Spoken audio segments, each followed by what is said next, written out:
નમસ્કાર, star India TV ન્યૂઝમાં આપનો હાર્દિક સ્વાગત છે। હું છું હેમલતા ત્રિવેદી। આપ જોઈ રહ્યા છો સ્ટાર ઇન્ડિયા ટીવી ન્યૂઝ, સત્યની વાતે સત્યની સાથે। દાહોદ જિલ્લાના ફતેપુરા નગરમાં ફતેપુરા ખાતે મસ્જિદે આયેશાનું ઉદ્ઘાટન કરવામાં આવ્યું। પંજાબના શાહી ઇમામ હજરત મૌલાના મોહમ્મદ ઉસ્માન રહમાની લુધિયાનવી સાહેબના વરદ હસ્તે આ મસ્જિદનું ઉદ્ઘાટન સંપન્ન થયું। પંજાબના શાહી ઇમામ ખુલ્લી કારમાં ઉદ્ઘાટન પ્રસંગમાં ભાગ લેવા માટે આવતા રસ્તામાં ઠેર ઠેર પુષ્પગુચ્છથી સ્વાગત કરવામાં આવ્યું હતું। આ પ્રસંગે ફતેપુરા સહિત આજુબાજુ ગામોના હજારોની સંખ્યામાં મુસ્લિમ સમાજના લોકો ઉપસ્થિત થયા હતા। ફતેપુરા મુસ્લિમ સમાજ દ્વારા સર્વ સમાજના લોકોનું સ્વાગત કરાયું હતું।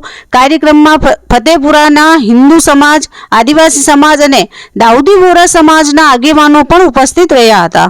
Star India TV news Fatepura reporter Azadesh Mansuri, જિલ્લા દાહોદ।